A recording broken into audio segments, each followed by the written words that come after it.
నమస్కారం అండి. శ్రీ మాతా ఆస్ట్రాలజీ అభిమానులకు స్వాగతం. నా పేరు నారాయణ పండిట్. మనము ఈ వీడియోలో ఒక వ్యక్తి పౌరోహిత్యము నిర్వహిస్తాడు అనే విషయాన్ని జాతకం చూస్తానే ఎలా తెలుసుకోవచ్చు, ఇది మనము ఈ వీడియోలో తెలుసుకుందాం. పౌరోహిత్యం అంటే తెలుసు కదా, పూజలు, అర్చకత్వం చేయడం. బ్రాహ్మిన్స్ అర్చకత్వాలు చేస్తారు కదా, అలాంటి వాళ్ళు. ఇక అర్చకత్వాలు చేసే వారి జాతకంలో ఏ గ్రహాలు యొక్క దృష్టి కానీ కలయిక కానీ ఉంటే అర్చకత్వం చేస్తారని తెలుసుకోవచ్చు. ఇక్కడ మీకు ఒక జాతకం ఇచ్చాను, గమనించండి. ఈ జాతకము లగ్నం కర్కాటక లగ్నం అయింది. ఇక్కడ గ్రహస్థితులు చూడండి, ఏ గ్రహాలు ఎక్కడ ఉన్నాయో. ఇక్కడ అర్చకత్వం అని చెప్పేటప్పుడు మనము ఆ వ్యక్తి బ్రాహ్మణ కులానికి చెందినవాడా కాదా అని చూడాలి. అలా ఉన్నప్పుడు మాత్రమే అర్చకత్వం అనేది చెప్పచ్చు. బ్రాహ్మణ కులానికి చెందలేదు అనుకోండి, ఉద్యోగపరంగా కొన్ని ఇబ్బందులు ఎదుర్కొంటూ ఉంటాడు. తన చదువుకు తగ్గట్టు ఉద్యోగం ఉండకపోవచ్చు, తక్కువ స్థాయి ఉద్యోగం ఉండొచ్చు అని చెప్పచ్చు. బ్రాహ్మణైతే ఖచ్చితంగా పౌరోహిత్యం నిర్వహించే అవకాశాలు 99% ఉంటాయి. కాబట్టి ఒక బ్రాహ్మణి జాతకాన్ని చూసినప్పుడు ఆ కలయిక, ఆ గ్రహ కలయిక ఉంటే మనం ఇతను పౌరోహిత్యం చేస్తున్నాడు అని చెప్పచ్చు. బ్రాహ్మణ్స్ అంతా పౌరోహిత్యం చేయాల్సిన అవసరం లేదు కదా. ఉద్యోగాలు చేసేవాళ్ళు ఉంటారు, వ్యాపారాలు చేసేవాళ్ళు ఉంటారు, వ్యవసాయం చేసేవాళ్ళు ఉంటారు, రకరకాల వృత్తుల్లో ఉండొచ్చు. పౌరోహిత్యం అనేది ఒక మంచి గౌరవమైన స్థితి. అయితే ఇక్కడ తగ్గట్టు శ్రమ ఎక్కువగా ఉంటుంది వారికి. ఇక్కడ చూడండి, జాతకంలో లగ్నం నుండి కానీ ఆ లగ్నానికి పాపులు కానీ శుభులు సంబంధం లేదు. గురువుకు శనికి సంబంధం ఏర్పడాల. జాతకంలో గురుగ్రహానికి శనిగ్రహానికి సంబంధం ఏర్పడితే అది ఎక్కడన్నా ఉన్ని 12 రాసులు ఎక్కడున్నా పర్వాలేదు.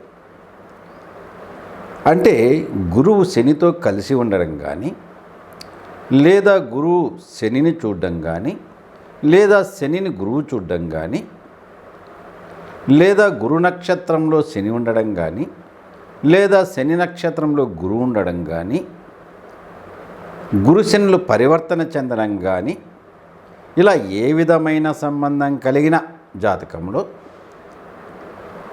అలాంటి వ్యక్తి పౌరోహిత్యము నిర్వహిస్తూ ఉంటాడని ఖచ్చితంగా చెప్పచ్చు. మీకు ఒక బ్రాహ్మణుని జాతకం వస్తే ఈ కలయిక ఉంటే మీరు పౌరోహిత్యం చేస్తున్నారు కదండి అని చెప్పచ్చు. మనం 100% కరెక్ట్గా ఉంటుందండి ఇది.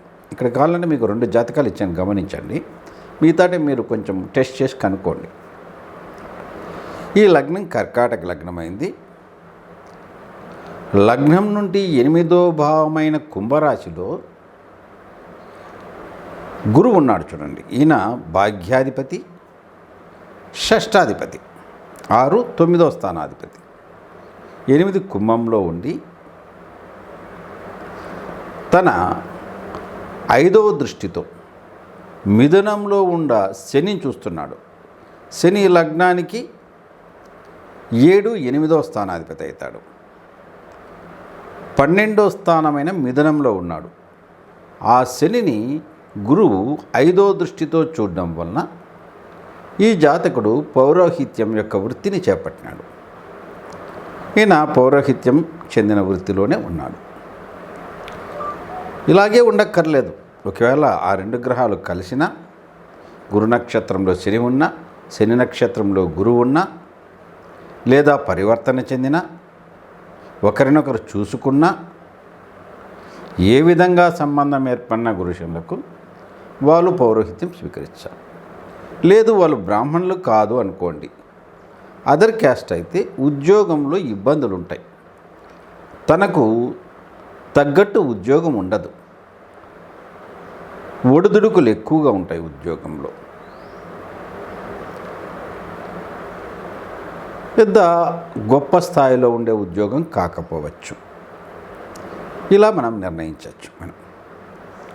గురు శనుల కలయిక కానీ దృష్టి కానీ ఏ విధంగా ఉన్నా కానీ వృత్తి విషయంలో ఇలా నిర్ణయించు. ఈ లగ్నంలో చూడండి, ఈ జాతకంలో గురువు శనిని 5వ దృష్టి చూడడం వల్ల మనకి ఈ యోగం ఏర్పడింది కాబట్టి అతను పౌరోహిత్యం నిర్వహిస్తాడు అని చెప్పచ్చు. అదే ఇంకో జాతకం ఇచ్చాం చూడండి, దాని పక్కనే ఉంది. ఇది ధనుసు లగ్నమైంది చూడండి కదా.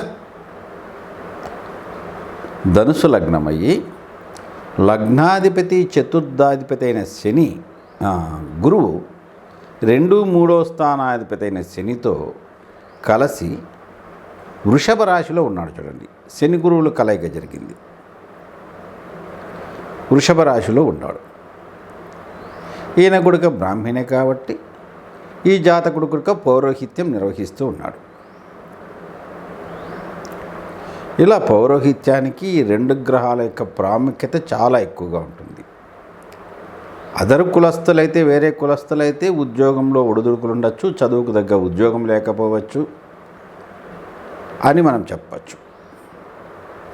బ్రాహ్మిన్స్ అయితే మాత్రమే ఇది ఎక్కువగా చెప్పే అవకాశం ఉంటుంది, పౌరోహిత్యం నిర్వహిస్తారని.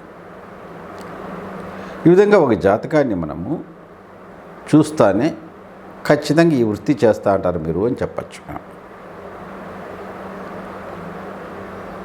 ఈ కలయిక అనేది ఇంపార్టెంట్. దీంట్లో పాపులు శుభులు అనే ప్రసక్తి లేదు. ఆ 2 గ్రహాల కలయిక అనేది అది ఒక రకమైన యోగం అంతే. నమస్తే. ఈ వీడియో మీకు నచ్చినట్లయితే షేర్ చేయండి, లైక్ కొట్టండి, సబ్స్క్రైబ్ చేసుకోండి. మీలో ఎవరైనా ఆన్లైన్ ద్వారా జ్యోతిష్యం నేర్చుకోవాలంటే మేము గూగుల్ ద్వారా నేర్పిస్తున్నాము. కొంత తక్కువ ఫీజుకే నేర్పిస్తున్నాము. ఇప్పుడు ఇది కొంతమందికి మాత్రమే అవకాశం ఇస్తాము. మీలో ఎవరైనా ఆసక్తి ఉండేవాళ్ళు తొందరగా మీ పేర్లు ఇచ్చి రిజిస్టర్ చేసుకోండి. కేవలం 10-15 మందికి కానీ 20 మందికి కానీ అవకాశం ఇస్తాం, అంతకు మించి ఇవ్వము. ఆసక్తి ఉండాలి, తప్పకుండా ప్రయత్నం చేయొచ్చు. నమస్తే.